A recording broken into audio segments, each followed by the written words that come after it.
Selamat pagi, selamat hari Minggu. Shalom semuanya. Saudara yang terkasih, perenungan kita hari ini mengambil satu topik yang mungkin ya, ini kayak saya agak kurang tengah, bener gak sih? Hah? Perlu geser gak? Gak usah, gak apa-apa ya. Topik yang mungkin paling disukai oleh sebagian daripada saudari generasi muda. Tapi topik ini mungkin juga topik yang paling ditakuti oleh pendeta, penginjil, dan para pengajar. Minimal jujur saya sangat gentar ya waktu pertama kali tahu topiknya adalah the danger of hypocrisy. Karena the danger of hypocrisy is a very dangerous theme ya. Nah Bapak Ibu saudara yang terkasih, banyak mata saudara-saudari ya yang bikin saya gentar juga nih ya. Kenapa? Khususnya buat Anda yang lebih muda dari saya, yang mungkin, sekali lagi mungkin sudah ngeset di dalam pikiran dan hati Anda bahwa semua pendeta itu munafik. Ini satu hal yang bikin saya gentar. Nah, saudara yang terkasih, munafik. Bukankah ini salah satu alasan penolakan atas gereja, orang-orang gereja, atau kekristenan secara menyeluruh? Bisa jadi ini alasan yang terbanyak, yang paling sering terdengar, atau yang paling sering di riset, dan salah satu hasilnya adalah ini. Gereja penuh dengan orang munafik. Untuk apa ke gereja? Buat apa jadi Kristen? Sama aja. Konsentrasi gereja katanya. Dan saya kira mungkin kita juga pernah ngomong nih, entah di dalam hati atau kita pernah sampaikan kepada teman kita di kelompok kecil atau kepada pendeta ataupun kepada siapapun. Gereja penuh ya orang-orang yang pakai kedok. Jadi cocok banget ya. Udah gitu bajunya hitam lagi. Kedoknya putih. Kelihatannya bagus, tapi hitam semua. Gereja penuh dengan orang pakai kedok, pura-pura perhatian, pura-pura rohani, pura-pura nyanyi untuk Tuhan, pura-pura mau belajar firman, pura-pura baik, pura-pura setia melayani, pura-pura miskin, pura-pura kaya. Janji, tapi nggak dilakukan. Ngomong A, kerjain B, tapi di dalam hati C. Beda semuanya. Kata-kata nggak sinkron sama raut wajah. Bilangnya sih nggak tersinggung, tapi begini, saya nggak tersinggung. Tapi mukanya kelihatan dia tersinggung.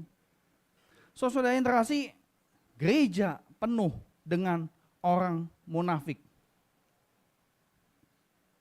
Bagaimana saudara-saudari merespons keluhan yang seperti ini? Mungkin Anda juga pernah melontarkan keluhan yang sama. Boleh gak saya undang saudari untuk coba, ini kanan kiri lumayan kenal kan ya? Udah lumayan kenal ya?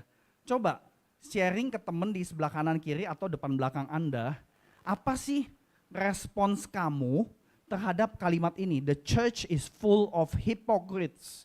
Gereja penuh dengan orang-orang munafik. Apa respon kamu?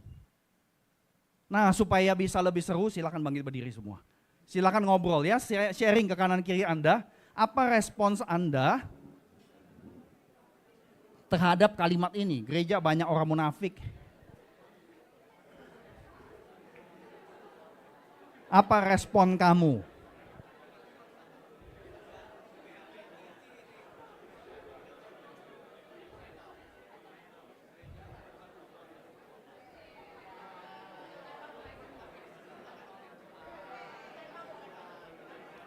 Respons yang jujur ya.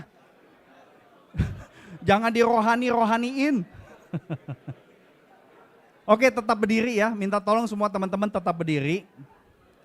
Ya, minta tolong teman-teman semua tetap berdiri. Sebentar lagi kita akan baca Alkitab, tapi sebelumnya akan doa. Tapi saya mau mengajak kita untuk memikirkan pertanyaan ini. Bagaimana kita merespons isu kemunafikan? Bagaimana kita menanggapi tuduhan gereja, orang Kristen, kekristenan, munafik semua? Apa perlu ditanggapi? Kalau saudara-saudari sendiri pernah mendapatkan keluhan seperti ini dari teman kamu, keluarga kamu, atau siapapun, menurut saya kita nggak boleh langsung cuekin. Kita nggak boleh abaikan keluhan seperti itu. Atau kalau saudara-saudari pernah mengeluh, iya nih gereja GKI Puri nih munafik semua nih. Ya. Dising orang-orang munafik semua nih. Kalau di gereja pada cakep-cakep, dandan dan sebagainya, pakai minyak wangi gitu kan. Munafik semua nih. Jadi kalau Anda sendiri pernah mengeluh, orang-orang gereja itu bukan cuma di sini tapi gereja lain juga munafik. Maka jangan-jangan saudara-saudari yang mengeluh memang mirip sama Yesus Kristus yang tidak basa-basi ketika menghadapi isu kemunafikan. Tuhan Yesus tidak hanya satu kali menanggapi isu kemunafikan. Artinya, kemunafikan memang adalah keprihatinan besar bagi Tuhan kita. Yesus tidak suka dengan orang-orang munafik. Injil Matius memperdengarkan tanggapan yang sangat krusial ini. Silakan saudara-saudari membuka Matius 23. Silakan membuka Matius 23. Tapi paling tidak di dalam bagian ini ya, Matius 23 dan juga Matius 5 sampai 7 ada beberapa ungkapan bahwa Tuhan Yesus itu gak suka sama orang munafik. Nah, yang akan kita baca itu adalah Matius 23. Ya, tapi nanti saya akan tetap singgung Matius 6 ayat 2, 5 dan pasal 7 ayat 5. Nah, saya mau minta kita semua membaca dengan cara seperti ini. Jadi saudara-saudari baca Matius 23 ayat 13, 14, 15, 23, 25, 27, 29. Tapi cuma bagian yang ada di slide. Ya, silakan Anda membuka Alkitabnya di handphone Anda. Tapi nanti bagian yang lain saya yang baca. Anda cuma baca bagian ini. Tapi tolong baca with passion. Anggap saya ini orang Farisi. Anggap saya ini ahli Taurat. Ya, ngomong celakalah kamu gitu ya. Jadi dengan passion ya. Cuma nggak usah sampai muncrat ya. Matius 23 ayat 13 dimulai. Kalau sudah siap kita berdoa terlebih dahulu, kita mohon pimpinan Roh Kudus. Dengan segala kerendahan hati dan dengan kegentaran, kami berhadapan dengan Alkitab yang terbuka. Dengan satu bagian yang kami sebenarnya sudah pernah dengar. Bahwa Engkau Tuhan Yesus, Tuhan dan Juru Selamat kami tidak suka dengan orang-orang munafik. Tetapi mungkin kami kurang gitu betul-betul mencamkan bahwa kata-katamu di dalam Matius 23 khususnya adalah kata-kata yang begitu tajam sekali ketika menghadapi, merespons urusan kemunafikan. Oleh karena itu ya Allah, di dalam kuasa Roh Kudus-Mu, mungkin sebagian kami punya hati yang sinis terhadap gereja, punya pikiran yang skeptis terhadap orang-orang Kristen, atau punya jiwa yang terus menghina orang-orang Kristen dan kekristenan. Tuhan kami mohon supaya apa yang Kau berikan di dalam firman-Mu hari ini boleh sungguh berbicara kepada setiap kami. Karena tidak ada satu orang pun yang dikecualikan ketika kami membaca bagian ini. Dengar seru doa kami. Karena kami rindu untuk menghidupi identitas kami sebagai orang Kristen yang sungguh memuliakan Engkau ya Allah. Di dalam nama Tuhan Yesus kami berdoa. Amin. Saya undang saudari mulai ayat 13, Anda duluan 1, 2, 3.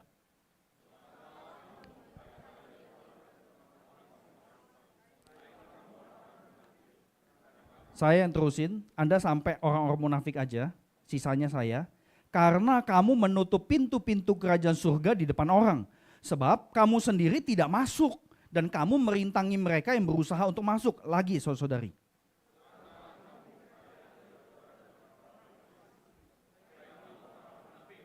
Saya lagi, sebab kamu menelan rumah janda-janda dan kamu mengelabui mata orang dengan doa yang panjang-panjang. Karena itu kamu pasti akan menerima hukuman yang lebih berat.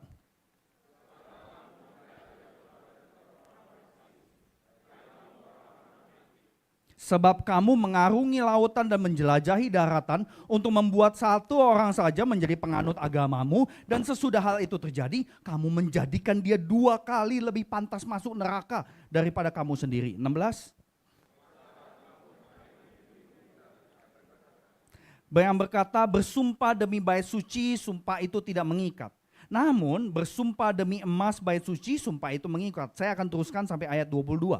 Hai kamu orang-orang bodoh dan orang-orang buta, manakah yang lebih penting, emas atau bait suci yang menguduskan emas itu? Kamu berkata, bersumpah demi mezbah, sumpah itu tidak mengikat. Namun bersumpah demi persembahan yang ada di atasnya, sumpah itu mengikat. Hai kamu orang-orang buta, manakah yang lebih penting, persembahan atau mezbah yang menguduskan persembahan itu? Karena itu orang yang bersumpah demi mezbah, ia bersumpah demi mezbah dan juga demi segala sesuatu yang terletak di atasnya. Orang yang bersumpah demi bait suci, ia bersumpah demi bait suci dan juga demi dia yang tinggal di situ. Orang yang bersumpah demi surga, ia bersumpah demi tahta Allah dan juga demi dia yang bersemayam di atasnya. Saudara-saudari,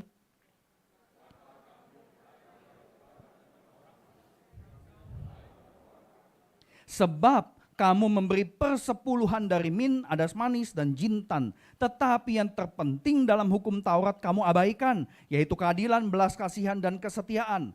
Hal-hal tersebut harus dilakukan tanpa mengabaikan yang lainnya. Hai kamu pemimpin-pemimpin buta, nyamuk kamu saring dari dalam minumanmu, tetapi unta kamu telan. Saudara-saudari,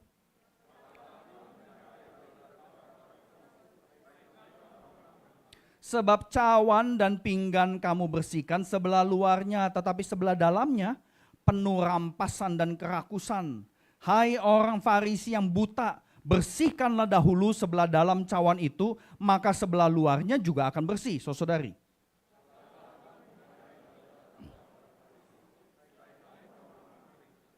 sebab kamu seperti kuburan yang dilabur putih, yang sebelah luarnya memang indah tampaknya, tetapi yang sebelah dalamnya penuh tulang belulang dan segala kotoran.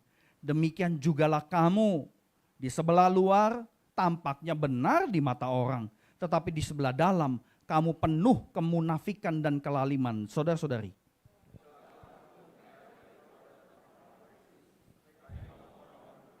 sebab kamu membangun makam nabi-nabi dan memperindah tugu orang-orang benar dan berkata, jika kami hidup di zaman nenek moyang kita, tentulah kami tidak ikut dengan mereka dalam pembunuhan nabi-nabi itu.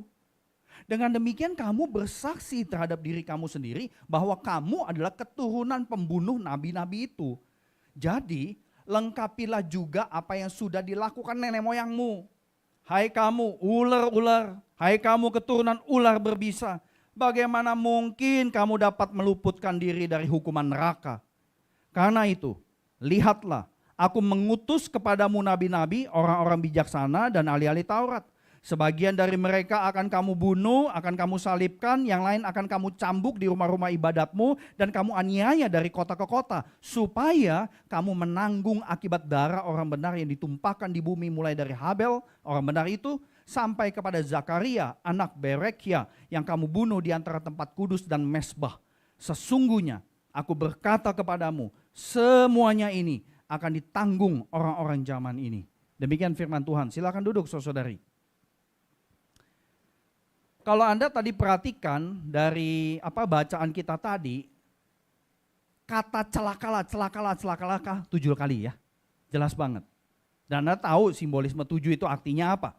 Nah, saudara yang terkasih, Matius 23 yang kita baca sebenarnya punya substansi isi yang artinya itu mirip dengan Matius 5 ayat sampai 7.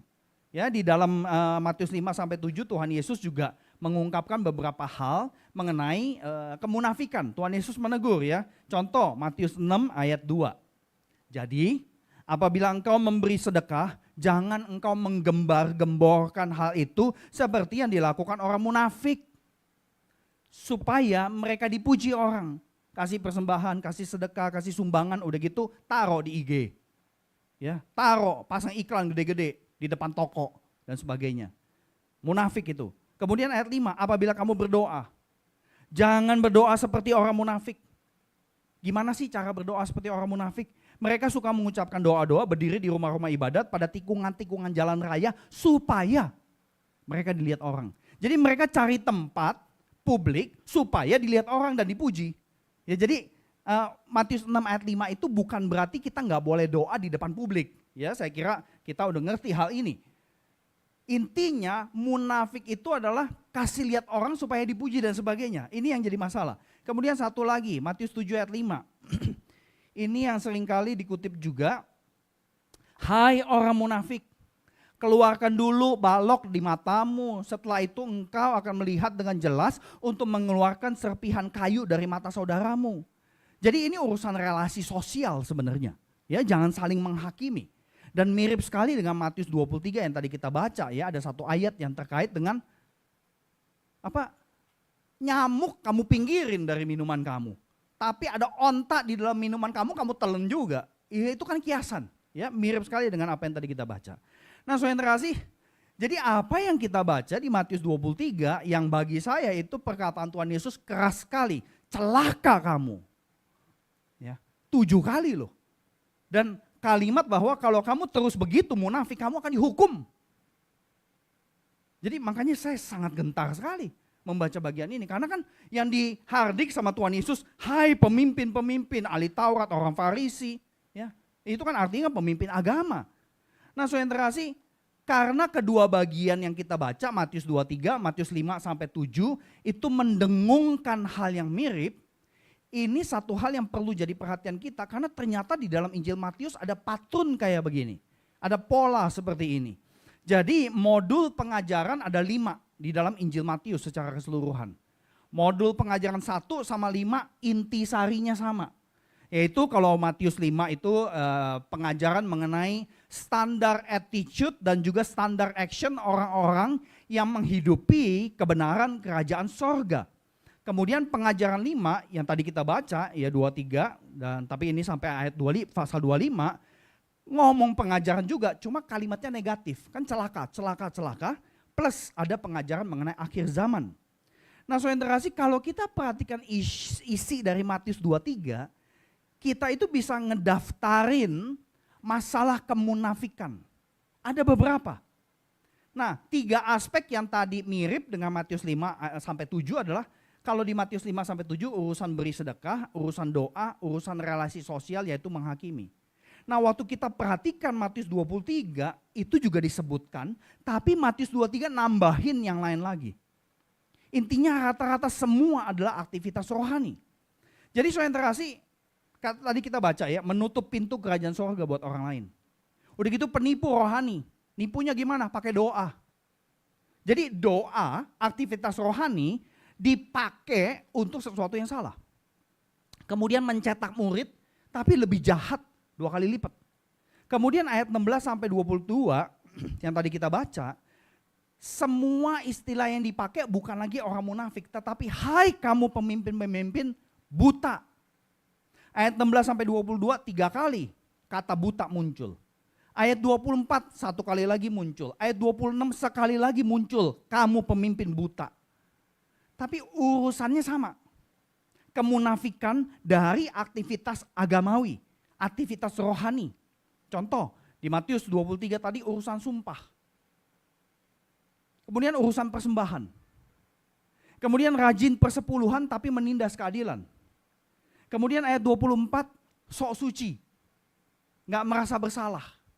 Ayat 25 sampai 28 orang munafik orang munafik itu mementingkan kosmetik luar. Padahal dalamnya busuk. Ayat 29 sampai 32 mereka sok suci, sok hormat sama nabi. Padahal yang bunuh juga nenek moyang mereka. Dibikinin kuburan yang bagus supaya mereka nggak merasa bersalah. Nah, jadi saudara kasih, ini satu hal yang Tuhan Yesus daftarin sampai kayak begitu. Terakhir ayat 33 sampai 36, teguran klimaks dan final dari Yesus, mereka akan dihukum. Nah, saudara-saudara lihat, Yesus nggak basa-basi ketika berhadapan dengan isu kemunafikan. Yesus nggak basa-basi. Yesus menegur tanpa diplomasi.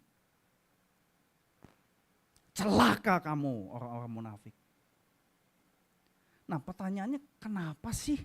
Kan kita kenal Tuhan Yesus kan Tuhan yang manusia yang begitu lemah lembut, mengasihi gitu ya. Tuhan Yesus tuh nggak boleh marah kayak gitu. Tapi kenapa Tuhan Yesus nanggapin isu kemunafikan sampai pakai kata celaka 7 kali. Nah saya yakin ya karena tema ini, jadi tema ini bagus sekali nih saudara terkasih ya. Dan kita semua tahu istilah hipokrit ya, munafik, to stage a play, acting. Jadi hidupnya tuh sandiwara semua, meskipun dia bukan pemain sinetron gitu loh. Harafiahnya mengandung makna an interpreter from underneath. Konteksnya adalah teater di dalam budaya Yunani. Jadi orang-orang yang main di teater selalu pakai kedok yang besar, mereka di belakang kedok harus menafsirkan cerita yang dilakonkan. Itu artinya an interpreter from underneath. Jadi jelas sekali dan cukup simple. Munafik atau hipokrit adalah penampilan eksternal yang nggak sinkron sama realita internal. As simple as that. Persona yang ditampilkan di luar nggak sama dengan yang sesungguhnya. Di depan kita, dia setuju sama kita. Begitu dia selesai rapat, dia gosip, apaan tuh ide? Orang Indonesia kan banyak kayak gitu kan? Di depan kita, di belakang tusuk. Kalau kita yang kerja di kantor, mungkin ngalamin politik kantor ya begitu. Kalau politik kantor, kalau kantornya itu toksik ya. Di depan kita, iya manggut-manggut gitu kan. Orang yang pura-pura kelihatan rohani waktu di gereja. Tapi waktu sampai di rumah kayak monster. Saya banyak sekali dengar ya, anak-anak khususnya teman-teman remaja. Yang lambat laun, ini pelan nih. Tapi pelan-pelan, makin lama makin merasa jijik sama orang tuanya.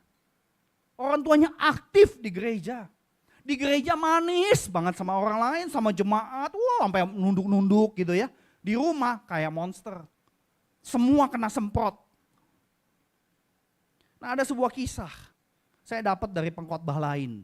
Mengenai seorang tokoh agama yang amat rohaniah.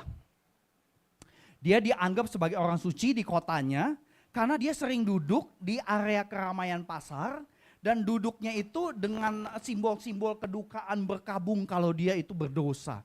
Jadi orang itu menganggap dia itu peka secara spiritual dan kadang-kadang memberikan konseling secara informal kepada banyak orang yang lalu lalang. Jadi dia duduk dengan debu dan abu sebagai tanda kerendahan diri sebagai orang berdosa yang berkabung akan dosanya. Nah satu hari ada beberapa orang tuh asing melintasi pasar tersebut dan ngelihat si bapak ya.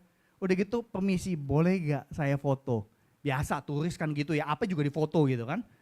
Boleh gak saya izin foto? Tokoh agama tersebut dengan spontan menjawab, sebentar Pak ya, saya atur dulu debu sama abunya.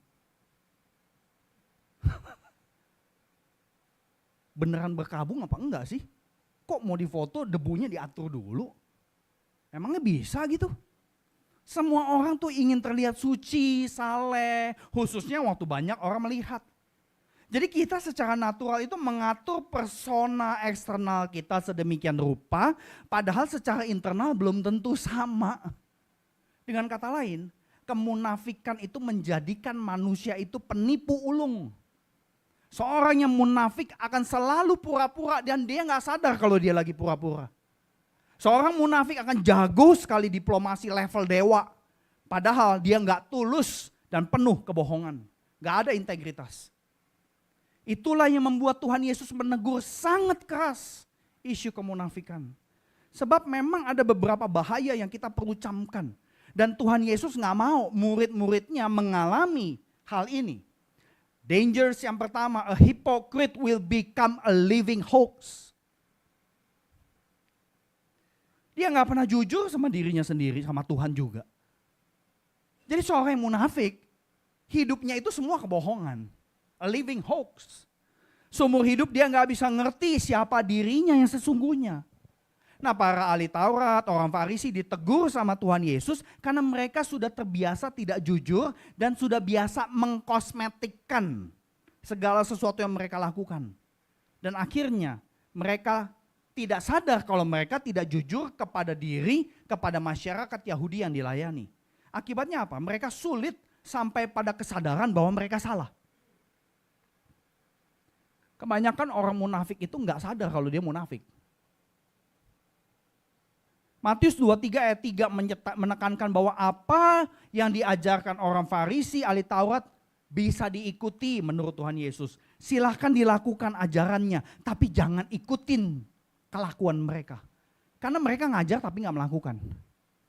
Kemudian Matius 23 ayat 4 yang tadi kita nggak baca. Mereka ngeset standar tingginya minta ampun supaya orang lain kerjain. Tapi mereka sendiri nggak kerjain. Anda sebel gak sama bos yang kayak gitu? Ngeset standar, gak boleh terlambat kalau meeting. Dia terlambatnya 20 menit. Ya kita sih kalau karyawan sih kita dalam tanda petik, ya iyalah lu bos, gue digaji sama lu. Tapi itu kan kelewatan gitu ya.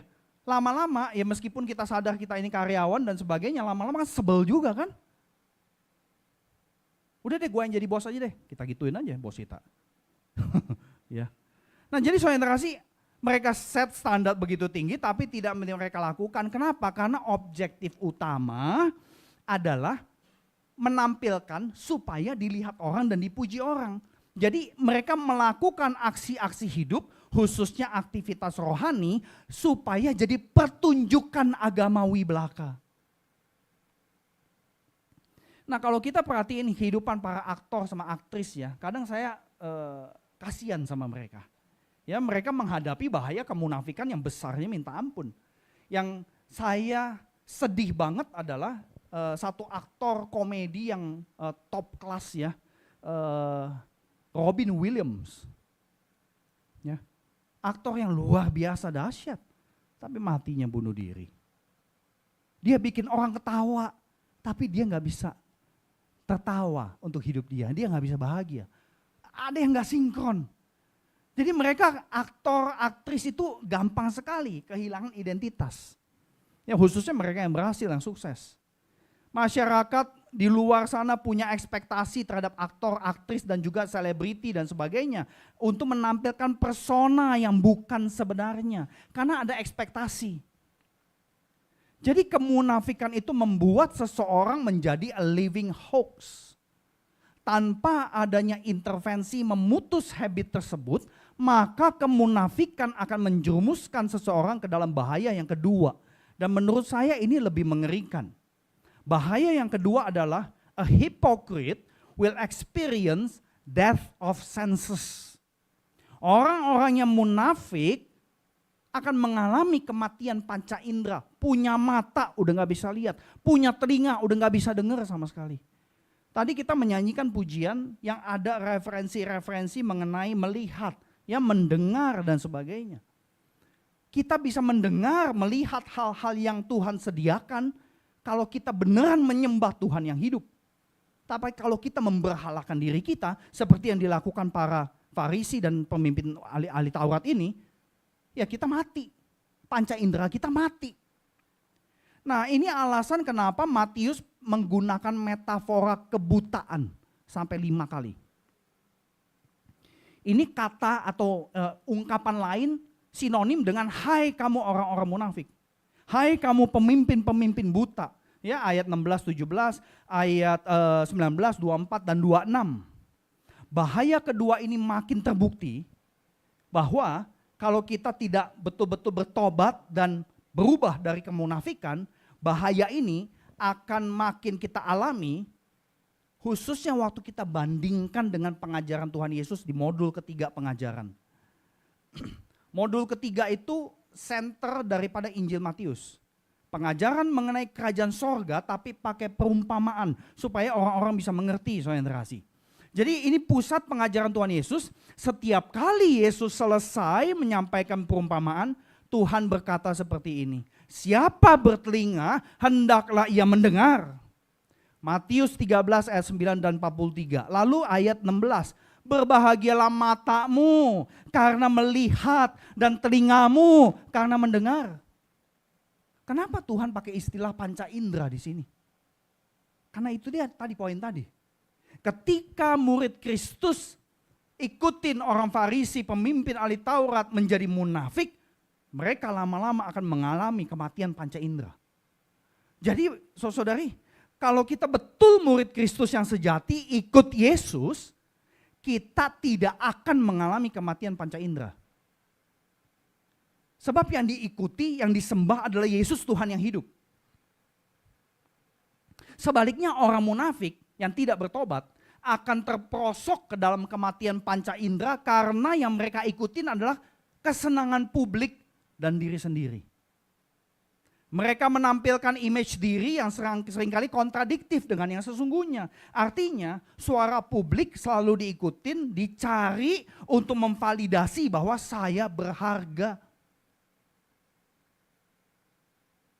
Ini yang bahaya dari kemunafikan. Akhirnya kan seseorang itu kehilangan diri sendiri. Jadi Bapak Ibu saudara yang terkasih, bahaya kemunafikan yang satu ini seringkali dibungkus dengan kosmetik yang kedengarannya rohani banget. Yaitu relevansi. Gereja mau relevan.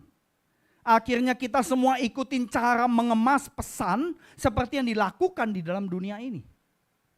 Apalagi buat kita yang pinter digital marketing. Tanpa kita sadari, kita menyembah relevansi dan melupakan Tuhan yang hidup. Saya sangat percaya kalau kita ikuti Tuhan Yesus, menyembah Tuhan Yesus dengan kesungguhan, Dia adalah Tuhan yang selalu relevan. Tapi kalau kita balik, kita mau jadi gereja yang relevan, akhirnya relevan jadi Tuhan.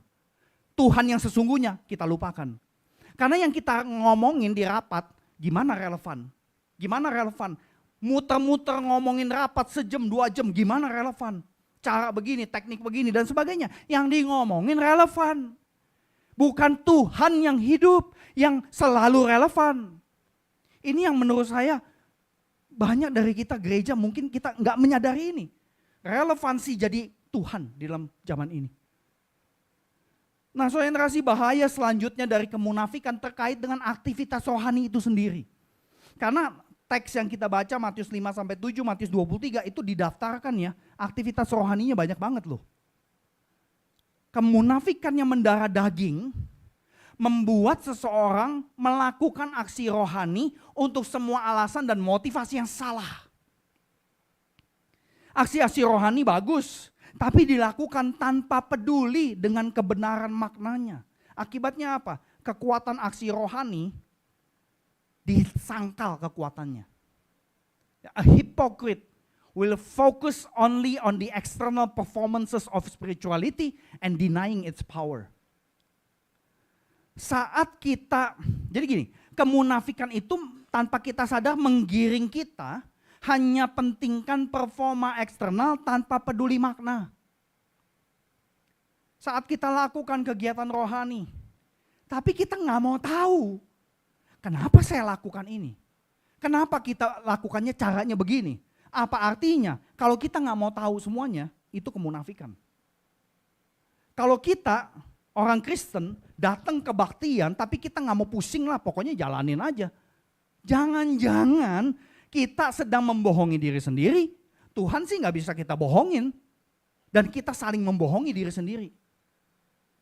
Ini bahayanya saudara yang terkasih. Kalau kita nyanyi, kasih persembahan, doa, baca Alkitab, ikut kelompok kecil, aktivitas rohani lainnya. Kalau semua dikerjakan tapi kita nggak tahu alasannya dan kita nggak mau tahu maknanya, yaitu kebohongan. Karena kita kerjain yang eksternal, tapi dalamnya sebodoh amat. Pokoknya ikutin aja lah. Eksternalnya terjadi tetapi kekuatan di balik aktivitas itu sudah kosong. Karena kita nggak menghayati secara mendalam. Dengan kata lain, kekuatan di balik aktivitas rohani disangkal. Aktivitas rohani itu dilakukan dan membangun kita karena Roh Kudus mengerjakan sesuatu waktu kita lakukan aktivitas rohani. Tapi kalau kita nggak mengerti maknanya dan kita nggak mau tahu maknanya, ya kita menyangkal kekuatan itu. Dan hal ini eksplisit diungkapkan di dalam 2 Timotius 3 ayat 5. Saya minta yang perempuan saja semua bacakan 1, 2, 3.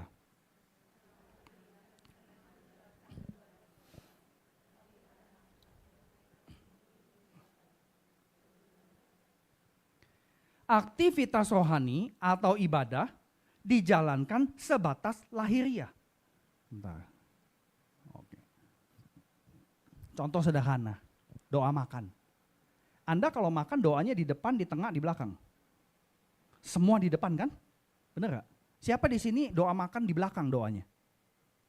Biasanya kalau Anda doa makan di belakang itu karena lupa, betul? Aduh lupa doa, karena waduh gila nih enak banget ini gitu kan. Lupa baru doa di belakang. Nah doa makan, contoh sederhana sekali. Tuhan Yesus ajarkan apa? Berilah kami pada hari ini makanan kami yang secukupnya. Ya kita bisa berdebat ya, secukupnya itu seberapa cukup gitu ya. Kalau saudara-saudari biasanya kalau yang cowok-cowok remaja gitu kan, makan secukupnya itu, waduh nasinya itu, ampun ya. Dulu saya juga gitu sih. Cuma ya kalau sekarang lihat misalkan mahasiswa di STTRI yang masih usia 18, 19 gitu ya, sekali makan nasi, buk, ya mengerikan sekali gitu ya. Jadi beri kami makanan yang secukupnya. Nah waktu kita ucapkan doa makan, contoh seperti doa yang Tuhan Yesus ajarkan. Waktu kita ucapkan doa makan tapi asal lewat begitu saja. Tanpa tahu kenapa kita doa makan dulu. Terus kita nggak mau tahu apa sih makna yang Tuhan Yesus mau masukin di dalam doa itu. Doa sederhana banget kan. Berilah kami pada hari ini makanan kami yang secukupnya. Kita nggak mau tahu maksud Tuhan apa sih. Apa sih arti enough. Kalau kita nggak mau tahu doa yang sederhana, artinya kita lakukan eksternalnya. Tapi kita nggak mau pusing kenapa kita doa sebelum makan. Kalau menurut saya, doa itu mau sebelum makan kek, mau di tengah-tengah makan kek, mau setelah makan itu it doesn't matter. Yang penting kamu bersyukur atas makanan.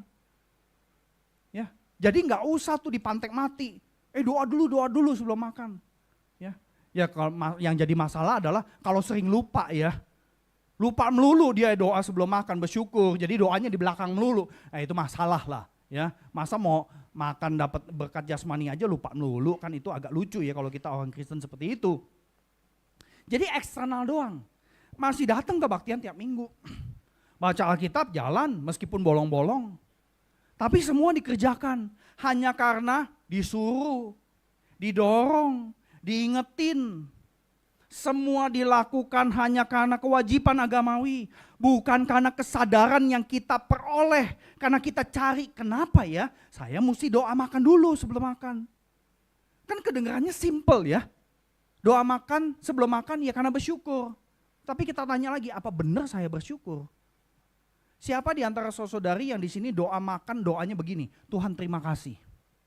Karena semua taste bud saya masih berfungsi di lidah. Tuhan terima kasih lidah saya tidak banyak sariawan seperti orang kena kemoterapi. Sariawan semua bolak-balik makanan gak bisa.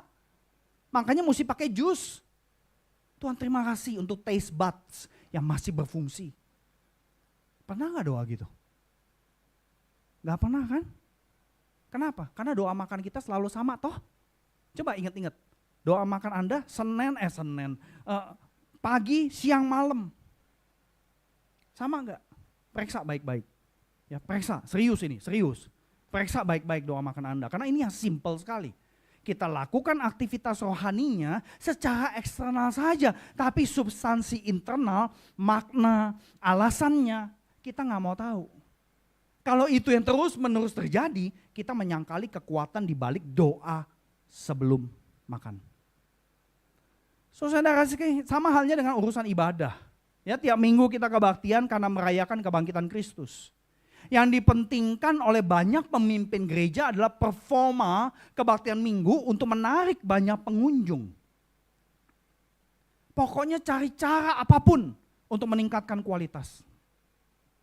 Bahkan lebih didorong lagi bukan kualitas, kuantitas. Tiap tahun ditanyain, tahun ini lebih banyak dari tahun lalu. Nah kalau gereja yang punya duit, beli aja semua, beli tanah lagi, bangun properti lagi, ganti semua peralatan makin canggih dan makin nyaman. Tetapi pada nggak mau tahu apa makna ibadah. Nggak mau tahu mengapa harus beli lagi, nambah lagi dan sebagainya. Saudari, banyak yang merasa sudah tahu cara ibadah menurut ajaran Kristen. Nah, saya berani ngomong begini karena kan saya banyak ketemu dengan gembala, pendeta, penginjil di gereja-gereja ya. Waktu dikasih tahu kami ngajar ibadah, komentar yang paling sering muncul kata-kata ini. Memangnya kebaktian mau diapain lagi sehingga harus belajar ibadah? Ya mungkin sebagian besar daripada saudara-saudari juga mikirnya sama. Di sing tiap minggu juga sama kan begini. Emang mau diapain lagi? Nah, saudara kasih pertanyaan dan ungkapan seperti itu nunjukin nggak mau tahu lah mau maknanya apa, pokoknya kita gelinding aja jalanin. Ini yang menakutkan saudara kasih. Yang penting kebaktian secara lahiriah tetap berlangsung. Disukai orang, banyak orang makin banyak yang datang, tapi fokusnya cuma segitu doang. Eksternal, being cool, keren, relevan, tapi tidak mampu menghayati alasan atas semua aktivitas rohani. Bahkan gak mau mendalami makna daripada aktivitas rohani kita. Akhirnya kekuatan dari aktivitas rohani itu disangkal tanpa kita sadari. Dan saudara yang terkasih, Nabi Yesaya menegur ini juga keras ya. Nah, saya undang pria baca bersama-sama. 1, 2, 3. Berfirmanlah Tuhan,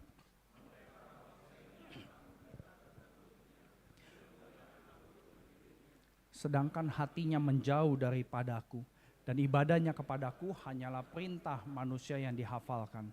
Maka aku akan melakukan keajaiban. Hikmat orang-orang berhikmat akan hilang, dan kearifan orang-orang arif akan lenyap. Jadi, saudara kasih, bahaya yang ketiga ini deket banget sama kita semua loh. Ya. Jadi saudara-saudari jangan pikir teguran Tuhan Yesus atas kemunafikan hanya berlaku untuk pendeta, penginjil, majelis, aktivis pelayan. Enggak. Teguran Tuhan Yesus berlaku untuk semua orang yang ngaku dia Kristen. Karena kalau dia ngaku Kristen, dia pasti melakukan aktivitas rohani secara Kristen. Nah, yang eksternal perlu terjadi sinkron dengan penghayatan secara internal. Kalau enggak, maka itu berbohong. Akhirnya kekuatan dari praktek atau aktivitas rohani menjadi kosong. Ada ungkapan yang saya suka sekali, ungkapan seperti ini. We practice externally what we believe internally. We believe our practice has meaning. Tapi kalimat yang terakhir nih, karena ini berkaitan sama nyanyi. Ini menurut saya kita perlu camkan baik-baik. Sing what you mean. Mean what you sing. Nyanyikan apa yang memang saudara percayai. Nah, kalau kata-kata itu di dalam lirik lagu itu Anda nggak pernah alamin, sambil nyanyi, sambil doa dalam hatimu, Tuhan boleh gak saya ngalamin apa yang saya nyanyiin. Dan kemudian, mean what you sing. Waktu saudara nyanyi, ya nyanyikan dengan kesungguhan itu. Bukan seolah-olah, memang benar Anda percaya apa yang Anda nyanyikan. Ya, sing what you mean and mean what you sing. Nah, kalau kita nggak bertobat atas isu kemunafikan ini, maka kita akan menghadapi puncak dan klimaks dari bahaya kemunafikan, yaitu menghadapi God's judgment. Menghadapi penghakiman Allah.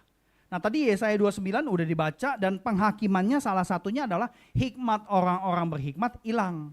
Kearifan orang-orang arif lenyap. Artinya sederhana, segala hal yang kita anggap pinter, sukses, berprestasi, berhasil, semua itu akan jadi nihil di mata Tuhan. Tidak ada jalan untuk menghindari penghakiman Allah kecuali ikuti ajaran Tuhan Yesus yang memang gak basa-basi merespons kemunafikan. Gak pakai diplomasi merespons kemunafikan. Nah, dengan bicara begini bukan berarti kemudian Anda generasi muda kalau ngelihat pendeta, penginjil, majelis munafik langsung disemprot ya, jangan ya. Kita tetap punya ada sopan santun. Dan Anda jangan-jangan lebih pinter ya. Apa? Direct but not to direct. Menegur, halus, tapi dia berasa. Nah, memang ini terkait sama personality kita ya.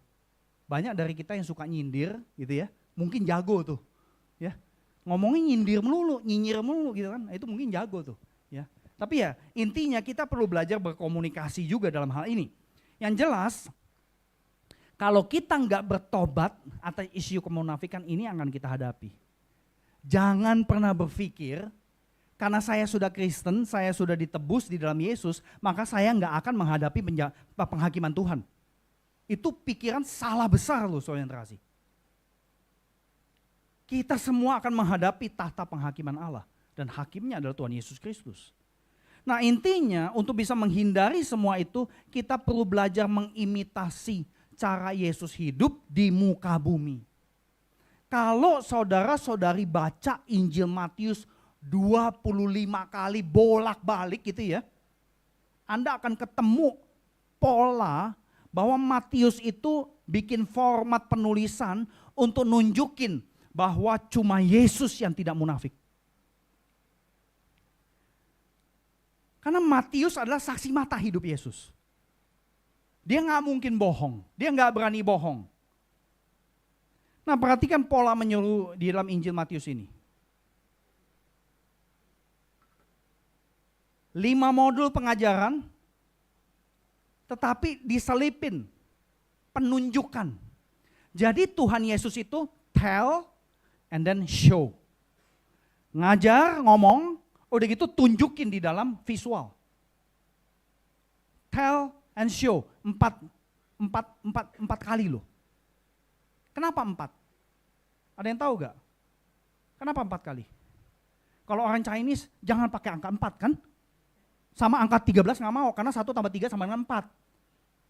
Ini kalau saya tambahin entah kayak Prabowo gitu ya, ditambah-tambahin angka-angka semua tuh ya sama Pak Prabowo gitu ya. Kenapa 4? Angka 4, tell and show, ini adalah menunjukkan arti cakupan yang menyeluruh. Jadi Matius itu mencoba lewat format Injil yang dia tulis, nunjukin secara literatur bahwa Yesus tidak munafik. Lihat nih, Yesus ngajar, kemudian dia lakukan.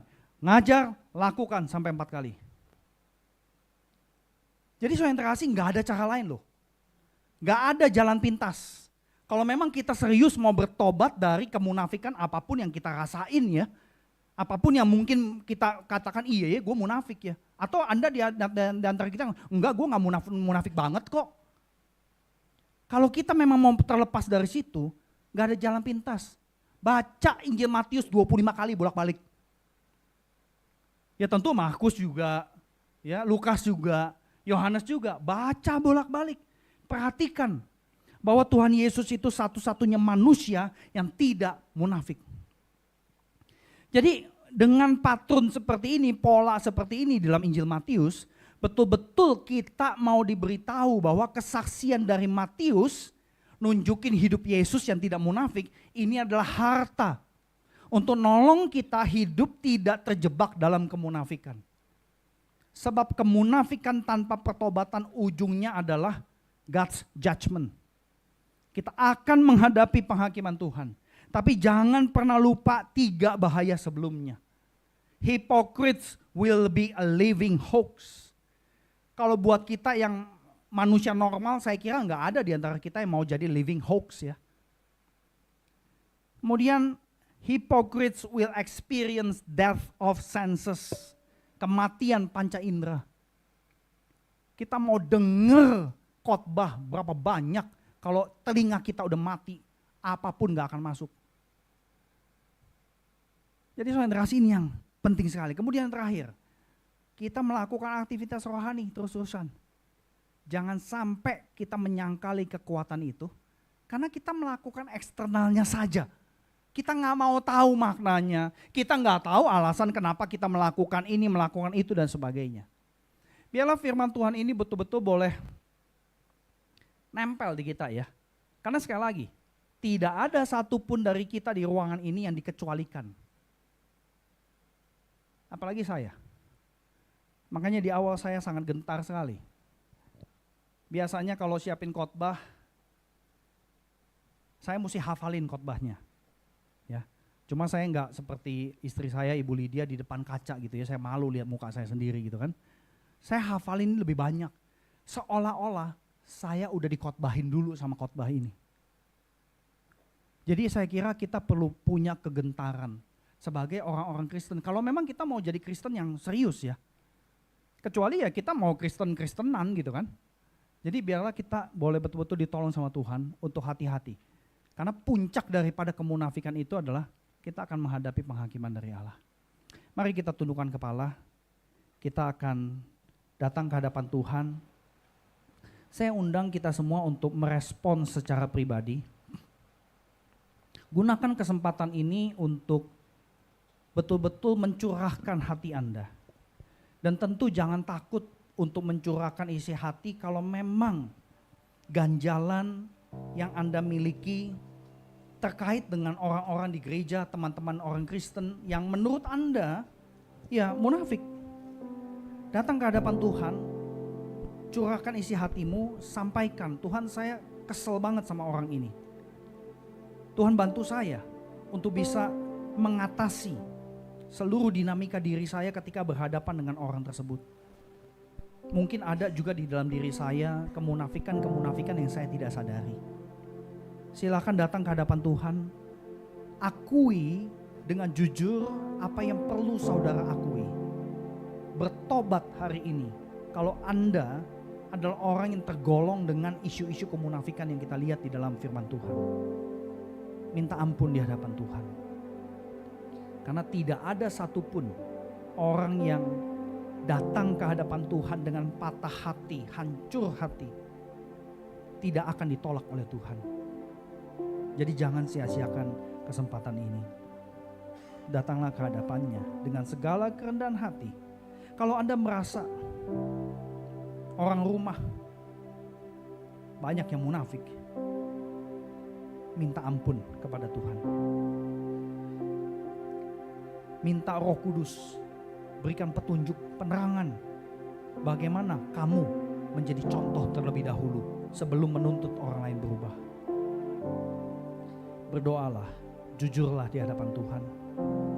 Akui kesalahanmu, pelanggaran, dosa, khususnya ketika Anda berelasi dengan orang lain dan berelasi dengan Tuhan. Jangan ragu mencurahkan isi hati saudara-saudari. Just be honest.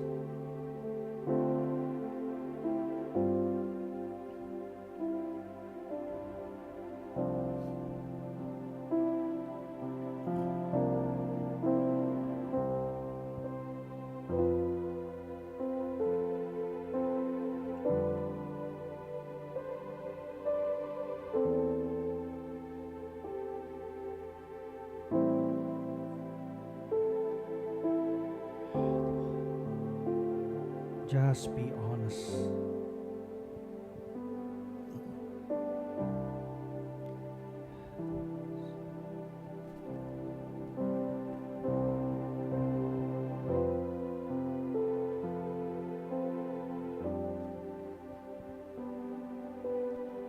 Dengan segala kerendahan hati, kami menyerahkan setiap diri kami di dalam komunitas Sing ini ya Tuhan. Engkau tahu persis pergumulan setiap kami dalam kaitan dengan isu kemunafikan. Tuhan, kiranya Engkau berkenan memaafkan kami. Ketika kami melakukan aktivitas rohani seperti berkumpul, beribadah setiap minggu, mungkin ada hal-hal yang kami tidak sadari, kami lakukan secara eksternal tetapi kami sebenarnya gak mau tahu apa maknanya, apa tujuannya, apa alasannya. Dan tanpa kami sadari kami membohongi Engkau, meskipun kami tahu Engkau tidak bisa dibohongi, tapi lewat tindakan-tindakan eksternal yang tidak sinkron dengan apa yang perlu kami hayati, kami membohongi diri kami dan orang lain. Tuhan tolong kami, karena kami tidak mau punya relasi dengan Engkau yang sifatnya superficial. Dan kami juga tidak mau punya relasi dengan teman-teman di komunitas ini, relasi yang pura-pura. Dan kami berdoa kiranya Engkau yang boleh mengampuni setiap kami. mengampuni komunitas ini. Karena setiap kami terus belajar. Oleh karena itu kami memohon kiranya Engkau yang boleh bantu kami, supaya mata kami tidak menjadi buta, tapi mata kami boleh diterangi oleh kuasa Roh Kudus-Mu, melihat Engkau Tuhan Yesus. Ketika kami berelasi dengan orang lain, kami tahu membedakan kapan kami perlu menunjukkan sikap yang tegas dan kapan kami menunjukkan sikap yang lemah lembut dan sebagainya. Tuhan tolong kami, karena setiap kami tidak ada yang sempurna dan kami rindu menjadi orang-orang Kristen, murid-murid Kristus yang sesungguhnya, sehingga hidup kami boleh betul-betul menjadi berkat bagi orang banyak, dan orang-orang yang belum mengenal Engkau Tuhan Yesus boleh tertarik dengan diri-Mu yang ada di dalam diri kami. Karena kami adalah surat terbuka di tengah masyarakat kami. Ya Tuhan, dengar seru doa, permohonan maaf dan permohonan pengampunan ini. Karena kami percaya bahwa seluruh permohonan ini Engkau tebus, Engkau basuh hanya di dalam kuasa darah-Mu yang kudus. Dan kami percaya ya Tuhan, bahwa kuasa darah-Mu itu terus punya kuasa yang dahsyat sampai detik ini. Karena Engkau adalah Tuhan yang hidup dari dulu, sekarang, sampai selamanya. Dengar seru doa kami, karena kami menaikkannya di dalam nama Tuhan Yesus Kristus, Tuhan dan Juru Selamat kami yang hidup. Amin. Tuhan Yesus.